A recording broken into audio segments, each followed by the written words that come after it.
Hi friends, good morning. ఈరోజు పొడుపు కథల గురించి మనం తెలుసుకుందాం.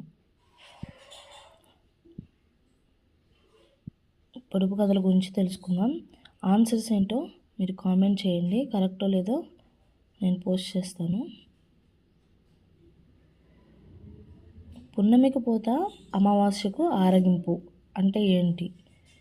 ఊరంతటికి ఒకే దుప్పటి, కోడి కాని కోడి, కాయగాని కాయలు, జీవికి పుట్టింది కానీ చలనం లేదు, నిద్రలో కూడా కన్నులు మూయనిది, వినేవాటికి కనేవాటికి బెత్తెడు దూరం, మా ఊరెద్దు మీ ఊరికి పోదు, మీ ఊరెద్దు మా ఊరికి రాదు, ఇంట్లో కలి ఒంట్లో కలి, నల్లటి పొదవల్ల పుట్టింది, పరరాజు కళ్ళల్లో పడింది, అరచేతి పట్నానికి వచ్చింది, గోరింక పట్నాన చచ్చింది.